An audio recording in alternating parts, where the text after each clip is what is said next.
Hello, ನಾನು Rekha Bhat. Welcome to my channel Bhat maths. ಭಾಳಷ್ಟು ಮಕ್ಕಳಿಗೆ ಮ್ಯಾಥ್ಸ್ ಅಂದರೆ ಕಬ್ಬಿಣದ ಕಡಲೆ. ಪೋಷಕರು ಕೂಡ ಹೇಳ್ತಾನೆ ಇರ್ತಾರೆ, ನಮ್ಮ ಮಕ್ಕಳಿಗೆ ಬೇರೆ ಎಲ್ಲ ಸಬ್ಜೆಕ್ಟಲ್ಲಿ ಚೆನ್ನಾಗಿ ಮಾರ್ಕ್ಸ್ ಬರುತ್ತೆ, ಆದರೆ ಮ್ಯಾಥ್ಸ್ ಅಂದರೆ ತುಂಬಾ ಭಯ ಬೀಳ್ತಾರೆ ಅಂತ. ಇದನ್ನೆಲ್ಲ ನೋಡಿದಾಗ ನನಗೆ ಅನಿಸಿದ್ದು ಏನು ಅಂತಂದರೆ, ಭಾಳಷ್ಟು ಮಕ್ಕಳಲ್ಲಿ ಬೇಸಿಕ್ಸ್ ಆಪರೇಷನ್ಸ್ ಅಂದರೆ ಕೂಡಿಸೋದು, ಕಳೆಯೋದು, ಗುಣಿಸೋದು, ಭಾಗಿಸೋದು ಈ ಎಲ್ಲ ಕ್ರಿಯೆಯಲ್ಲಿ ಸ್ಟ್ರಾಂಗ್ ಇಲ್ಲದೆ ಇರೋದು. ಇದಕ್ಕೆ ಪರಿಹಾರ ಅಂತಂದರೆ ಪ್ರತಿಯೊಬ್ಬ ಪೋಷಕರು ಕೂಡ ತಮ್ಮ ಮಕ್ಕಳಿಗೆ ಅವರೇನೇ ಮ್ಯಾಥ್ಸ್ ಟೀಚರ್ಸ್ ಆಗೋದು. ಹೇಗೆ ಅನ್ನೋದನ್ನೇ ಇವತ್ತು ನಾನು ನಿಮ್ಮೊಂದಿಗೆ ಹಂಚ್ಕೊಳ್ತಾ ಇದ್ದೀನಿ. ವಿಡಿಯೋನ ಕಂಪ್ಲೀಟಾಗಿ ನೋಡಿ, ಫ್ರೆಂಡ್ಸ್ ಆ್ಯಂಡ್ ಫ್ಯಾಮಿಲಿಗೆ ಶೇರ್ ಮಾಡಿ, ಮರ್ತು ಹೋಗಿದ್ದಿದ್ರೆ ಸಬ್ಸ್ಕ್ರೈಬ್ ಮಾಡ್ಕೊಳ್ಳಿ. ಬನ್ನಿ ವಿಡಿಯೋನ ಸ್ಟಾರ್ಟ್ ಮಾಡೋಣ. ಮಕ್ಕಳು ಸಂಜೆ ಹೊತ್ತಲ್ಲಿ ಆಟವನ್ನು ಮುಗಿಸಿ ಬಂದ ನಂತರದಲ್ಲಿ ಅವರನ್ನು ಒಂದು ಕಡೆಗೆ ಕೂರಿಸಿ ಟೇಬಲ್ ಅಂದರೆ ಮಗ್ಗಿಯನ್ನು ಹೇಳಿಸಿ, ಚಿಕ್ಕ ಮಕ್ಕಳಾದರೆ ನಂಬರ್ಸನ್ನು ಹೇಳಿಸಿ.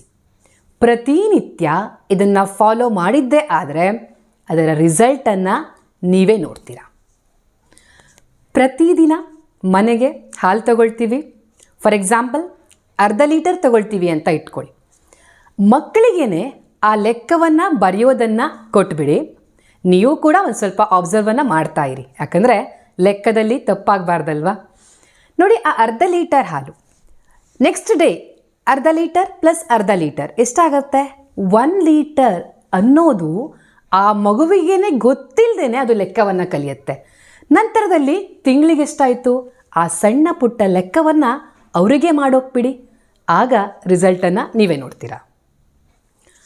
ತರಕಾರಿ ಮಾರ್ಕೆಟ್ಗೆ ಹೋಗುವಂತಹ ಅವಕಾಶ ಇದ್ದರೆ ಮಕ್ಕಳನ್ನು ಕರ್ಕೊಂಡು ಹೋಗಿ.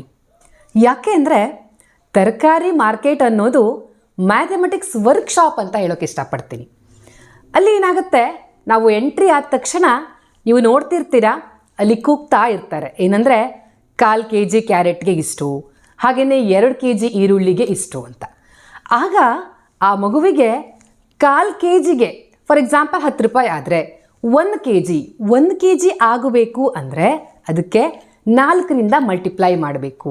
ಯಾಕೆ ಅಂದರೆ 4 ಕಾಲುಗಳು ಸೇರಿ 1 ಆಗುತ್ತೆ ಅನ್ನುವಂತಹ ಲೆಕ್ಕದ ಪರಿಕಲ್ಪನೆಯನ್ನು ತುಂಬೋಕೆ ನಿಮಗೆ ಒಂದು ಅವಕಾಶ ಸಿಗುತ್ತೆ.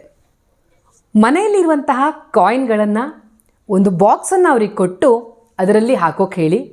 ಆಮೇಲೆ 1 ರೂಪಾಯಿ ಕಾಯಿನ್ ಎಷ್ಟಾಗಿದೆ, 5 ರೂಪೀಸಿಂದ ಎಷ್ಟಾಗಿದೆ, ಈ ರೀತಿಯಾಗಿ ಅವರಿಗೆ ತಿಳಿಸೋಕೆ ಹೇಳಿ. ನಂತರ ತಿಂಗಳ ಕೊನೆಗೆ ಅದರ ಟೋಟಲ್ ಕೂಡ ಮಾಡೋಕೆ ಹೇಳಿ.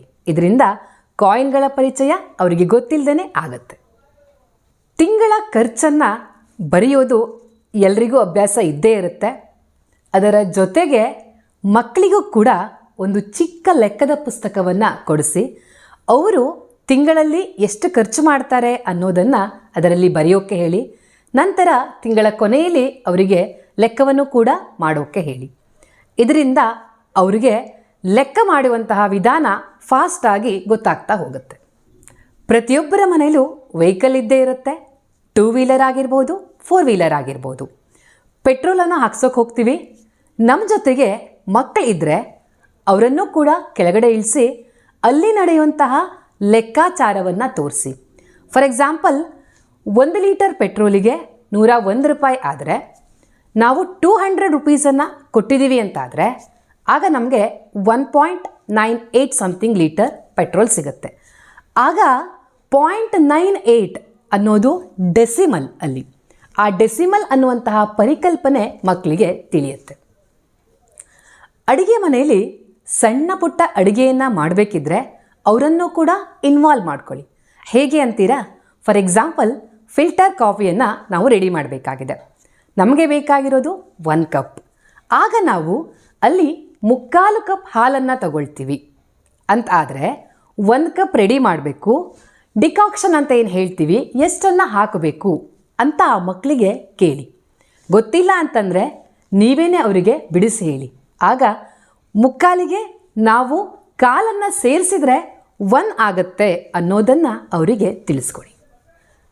ಸಹಜವಾಗಿ ಮಕ್ಕಳು ದಿನದ ಸ್ವಲ್ಪ ಹೊತ್ತಾದರೂ ಮೊಬೈಲನ್ನು ನೋಡೇ ನೋಡ್ತಾರೆ. ಸಂಪೂರ್ಣವಾಗಿ ಅವಾಯ್ಡ್ ಮಾಡಿಸೋಕ್ಕೆ ನಮ್ಮಿಂದ ಕಷ್ಟ ಅನ್ನೋ ಸತ್ಯ ನಮಗೆ ಗೊತ್ತೇ ಇದೆ. ಇದನ್ನು ಕೂಡ ನಾವು ಪಾಸಿಟಿವ್ ಆಗಿ ಉಪಯೋಗಿಸ್ಕೊಳ್ಬೋದು. ಹೇಗೆ ಅಂತ ಹೇಳ್ತೀರಾ? ಫಾರ್ ಎಕ್ಸಾಂಪಲ್, ನಿಮ್ಮ ಮಕ್ಕಳಿಗೆ ದಿನದಲ್ಲಿ 20 ನಿಮಿಷ ನೀವು ನಿಗದಿ ಮಾಡಿದ್ದೀರಾ ಅಂತಾದರೆ ಟೈಮನ್ನು ನೀವು 7 ಗಂಟೆ ಕೊಟ್ಟಿದ್ದೀರಾ ಅಂದರೆ ಈಗ 20 ನಿಮಿಷ ಆಗಬೇಕು. ಅದ ನಂತರದಲ್ಲಿ ಅವರೇನೇ ನಿಮಗೆ ಮೊಬೈಲನ್ನು ತಂದು ಕೊಡಬೇಕು. 20 ನಿಮಿಷ ಯಾವಾಗ ಆಗುತ್ತೆ, ಅಲ್ಲಿ ಯಾವ ನಿಮಿಷದ ಮುಳ್ಳು ಎಲ್ಲಿಗೆ ಬಂದರೆ 20 ನಿಮಿಷ ಆಗುತ್ತೆ. ಅದೇ ಥರ 45 ನಿಮಿಷ ಅಂತಂದರೆ ಎಲ್ಲಿಗೆ ಬರಬೇಕು. ಈ ರೀತಿಯಾಗಿ ಪೂರ್ತಿಯಾಗಿ ಟೈಮಿನ ಬಗ್ಗೆ ನೀವು ಅವರಿಗೆ ಮಾಹಿತಿಯನ್ನು ನೀಡ್ಬೋದು. ಮನೆಯಲ್ಲಿ ಚಾಕ್ಲೇಟ್ ಇರ್ಬೋದು ಅಥವಾ ಫ್ರೂಟ್ಸ್ ಇರ್ಬೋದು, ನಾವು ತಂದಿರ್ತೀವಿ. ಆ ಟೈಮಲ್ಲಿ ಅದನ್ನು 2 ಮಕ್ಕಳಿದ್ದರೆ ಸಮನಾಗಿ ಹಂಚೋಕೆ ಅವರಿಗೇನೆ ಕೊಟ್ಬಿಡಿ. ಇಲ್ಲ ಒಂದೇ ಮಗು ಇದೆ ಅಂತಾದರೆ ನಿಮಗೂ ಸೇರಿಸಿ ಆ ಮಗುವಿಗೆ ಡಿವೈಡ್ ಮಾಡೋಕೆ ಹೇಳಿ. ಇದರಿಂದ ಅಲ್ಲಿ ಡಿವಿಷನ್ ಅಂದರೆ ಭಾಗಾಕಾರನ ಮಕ್ಕಳು ಕಲಿತಾರೆ. ಪ್ರತಿದಿನ ಸಂಜೆ ಮಕ್ಕಳ ಜೊತೆಗೆ ರಿಲ್ಯಾಕ್ಸ್ ಆಗಿ ವಾಕ್ ಹೋಗೋದನ್ನು ಪ್ರಾಕ್ಟೀಸ್ ಮಾಡಿ. ಯಾಕೆ ಅಂದರೆ ನೀವು ವಾಕ್ ಹೋದಾಗ ಹೊರಗಡೆಯ ಪರಿಸರದಲ್ಲಿ ನಮಗೆ ಅನೇಕ ರೀತಿಯಾದಂತಹ ಉದಾಹರಣೆಗಳು ಕಾಣಿಸುತ್ತೆ. ಫಾರ್ ಎಕ್ಸಾಂಪಲ್, ಬಿಲ್ಡಿಂಗ್ಗಳಿರುತ್ತೆ, ಹಾಗೆಯೇ ಒಂದು ಆಟ ಆಡುವಂತಹ ಗುಂಪಿರುತ್ತೆ, ಜೊತೆಗೆ ಪಕ್ಷಿಗಳಿರುತ್ತೆ, ಪ್ರಾಣಿಗಳು ಓಡಾಡ್ತಾ ಇರುತ್ತೆ. ಇದರ ಲೆಕ್ಕವನ್ನು ಮಾಡುವಂತಹ ಟಾಸ್ಕನ್ನು ಮಕ್ಕಳಿಗೆ ಕೊಡ್ತಾ ಮಾತನಾಡ್ತಾ ಹೋಗ್ಬೋದು. ಇದರಿಂದ ಇನ್ನೂ ಕೂಡ ಒಂದು ಬೆನಿಫಿಟ್ ಇದೆ. ನಮ್ಮ ಮತ್ತು ಮಕ್ಕಳ ನಡುವಿನ ಬಾಂಡಿಂಗ್ ಅಂದರೆ ಸಂಬಂಧ ಇನ್ನೂ ಗಟ್ಟಿ ಆಗ್ತಾ ಹೋಗುತ್ತೆ. ಸಹಜವಾಗಿ ಮಕ್ಕಳಿಗೆ ಕ್ರಿಕೆಟನ್ನು ನೋಡೋದು ಹಾಗೆಯೇ ಆಡೋದು ಎರಡೂ ಹುಚ್ಚು ಇದ್ದೇ ಇರುತ್ತೆ. ಇದನ್ನು ಕೂಡ ನಾವು ಮ್ಯಾಥಮೆಟಿಕ್ಸನ್ನು ಇಂಪ್ರೂವ್ ಮಾಡೋಕ್ಕೆ ಉಪಯೋಗಿಸ್ಕೊಳ್ಬೋದು. ಹೇಗೆ ಅಂತೀರಾ? ಅಲ್ಲಿ ಅನೇಕ ರೀತಿಯ ಲೆಕ್ಕಾಚಾರ ಬರುತ್ತೆ. 1 ಓವರ್ಗೆ 6 ಬಾಲ್ ಆದರೆ 20 ಓವರ್ಗೆ ಎಷ್ಟು ಅನ್ನೋದನ್ನು ತಿಳ್ಕೊಳ್ಬೇಕು ಅಂದರೆ ಮಗು ಗುಣಿಸಲೇಬೇಕು. ಅದೇ ರೀತಿ ಇನ್ನಷ್ಟು ಆಪರೇಷನ್ಸ್ಗಳು ಕೂಡ ಅಲ್ಲಿ ಬಂದೇ ಬರುತ್ತೆ. ಆ್ಯಡ್ ಮಾಡೋದಿರ್ಬೋದು, ಸಬ್ಟ್ರಾಕ್ಷನ್ ಎಲ್ಲವೂ ಕೂಡ. ಇವತ್ತು ನಾನು ಹೇಳಿರೋದು ಕೆಲವು ಪಾಯಿಂಟ್ಸ್ಗಳು. ಇದೇ ರೀತಿ ನಮ್ಮ ದಿನನಿತ್ಯದ ಬದುಕಿನಲ್ಲಿ ಅನೇಕ ಲೆಕ್ಕಾಚಾರಗಳು ಬಂದು ಹೋಗ್ತಾನೆ ಇರುತ್ತೆ. ಆ ಲೆಕ್ಕಾಚಾರದಲ್ಲಿ ಮಕ್ಕಳನ್ನು ನೀವು ಪಕ್ಕಾ ಮಾಡಿದ್ದೇ ಆದರೆ ನಿಮ್ಮ ಮಕ್ಕಳಲ್ಲಿ ಮ್ಯಾಥ್ಸ್ ಭಯ ಖಂಡಿತ ಹೋಗುತ್ತೆ. ಜೊತೆಗೆ ನಿಮ್ಮ ಮಕ್ಕಳು ಮ್ಯಾಥ್ಸಲ್ಲಿ ಜೀನಿಯಸ್ ಆಗೋದು 100ಕ್ಕೆ 100ರಷ್ಟು ಸತ್ಯ. ಇವತ್ತಿನ ವಿಡಿಯೋ ನಿಮ್ಮೆಲ್ಲರಿಗೂ ಇಷ್ಟ ಆಗಿದೆ ಅಂತ ಅಂದ್ಕೊಳ್ತೀನಿ. ಇಷ್ಟ ಆದರೆ ಪ್ಲೀಸ್ ಒಂದು ಲೈಕ್ ಮಾಡಿ, ಸಬ್ಸ್ಕ್ರೈಬ್ ಮಾಡೋದನ್ನು ಮರಿಬೇಡಿ. Thank you for watching.